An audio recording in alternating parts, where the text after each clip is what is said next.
네, 안녕하세요. 쉐라톤 서울 디큐브시티 호텔에서 인터뷰를 진행하고 있는 아나운서 구자입니다. 지금 현재 이곳에서는 2020년 해신의 블록체인 컨퍼런스가 진행 중인데요.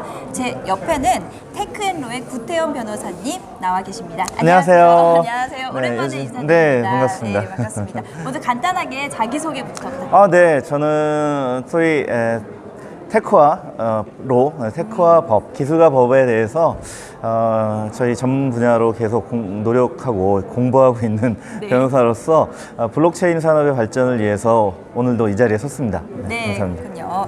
테크앤로는 법무법인 린에서 다양한 신산업의 혁신 법률 서비스를 주도하고 계십니다. 네네네. 이 부분에 대해서 좀 더 자세하게 설명 부탁드립니다. 사실 기술이 개인의 자유와 행복을 증진시키는 것은 이미 모두 공감하실 거예요. 네. 예전에는 기술 하면은 소위 산업공상에서 높은 지위가 아니었잖아요. 기술자 하면 약간 좀 낮춰보는 게 있어요. 하지만 지금 세계적으로 가장 큰 부를 이루고 세계를 이끌고 또 인류의 어두운 부분을 밝게 해주는 사람들은 다 기술자 출신입니다. 네.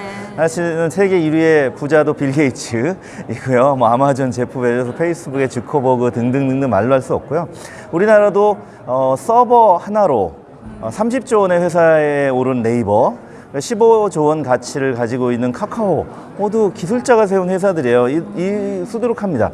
이렇게 기술이 세상을 선도할 때 바로 우리에게는 기회가 평등해지고 또 과정이 공정하고 결과가 정의로운 이 정부의 국정기조를 좀 더 달성할 수 있는 것이죠.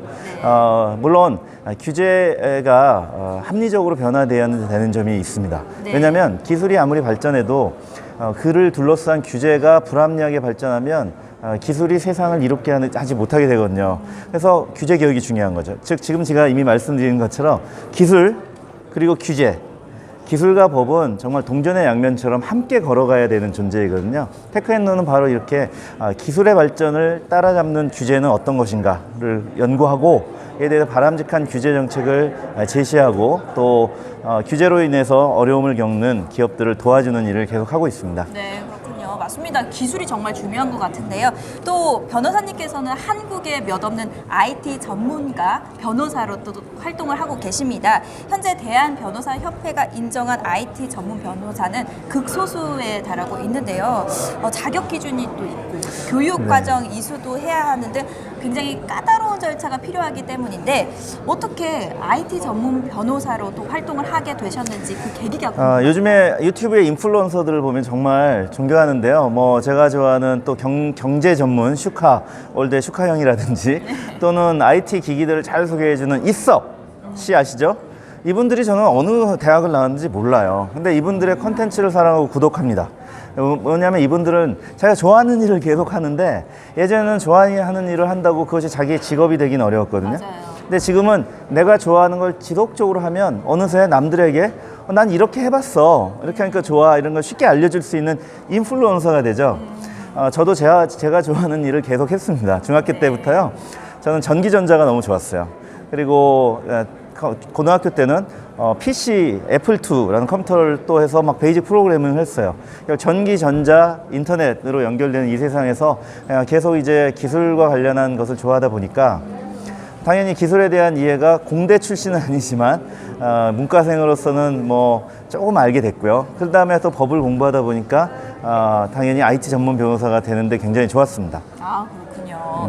2020년 공유경제의 시장 규모가 더욱 커질 것으로 예상이 되고 그쵸, 있습니다. 블록체인 기술을 좀 더 잘 사용해 본다면 여러 분야에서 다양한 공유 서비스가 나올 수 있을 것도 같은데요. 그럼요. 네, 그렇습니다. 블록체인 기반으로 한 공유 서비스 구축을 위해서 우선으로 마련돼야 할 법률 또 규제가 있다면 어떤 게 있을까요? 없애야 할 규제가 많을 것 같은데요. 그래요? 왜냐하면 공유경제의 출현을 가로막는 것이 바로 규제이기 때문이거든요.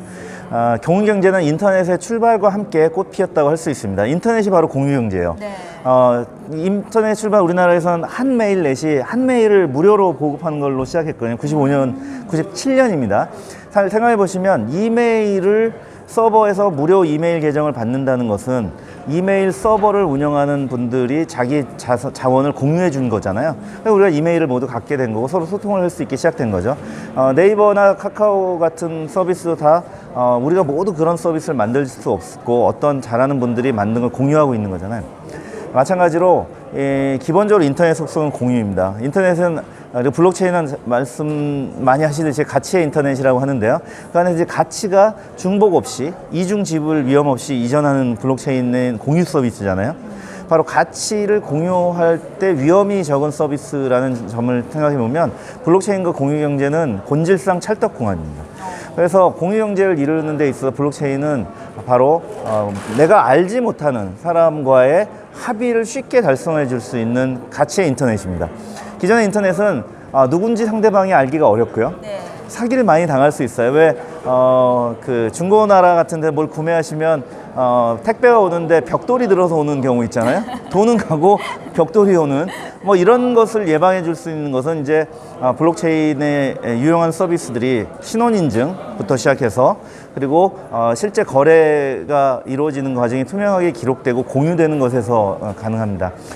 이를 위해서는 여러 가지 규제들이 많이 완화가 돼야 되는데요. 예를 들어, 우리가 잘 아는 숙박 공유를 블록체인으로 구현한다 할 때 숙박 공유가 가능해야 되잖아요. 근데 아시다시피 우리나라는 개인이 갖고 있는 자기 집을 30일 이내에 단기 임차를 하는 것이 금지되어 있습니다. 또 자동차 공유, 카쉐어링이라고 하죠. 이런 걸 하려면 렌탈 사업을 하기 전에는, 렌탈 사업 허가를 받기 전에는 개인 자동차를 공유하는 것이 금지되어 있어요. 그래서 우리나라에서는 우버엑스가 뺨을 맞고 쫓겨났죠. 이런 식으로 블록체인 자체에 대한 규제보다는 블록체인으로 구현하는 서비스에 대한 규제가 많이 개혁이 되어야 됩니다. 그래서 일각에서는 이것을 빨리, 규제 개혁을 빨리 달성하기 위해서 지금 정치권에서 규제 개혁당도 나오고 있는 그런 상황인데요. 여러분들도 공유 경제와 블록체인에 관심을 많이 가져주시고 이를 위해서 필요한 규제 개혁은 무엇인지에 대해서 많이 관심을 가져주시면 블록체인 산업이 그로 인해서 꽃피는 데 많이 도움이 될 것 같아요. 네, 그럴 것 같네요. 공유 경제 그리고 블록체인은 때려야 뗄 수 없는 관계다. 찰떡궁합이라고 얘기할 수 있습니다. 네, 이런 말씀, 좋은 말씀 감사드리고요. 오늘 또 컨퍼런스 계속 끝까지 또 즐겨주시기 바랍니다. 네, 2020 해신의 블록체인 컨퍼런스에 감사드립니다. 네, 감사합니다. 네.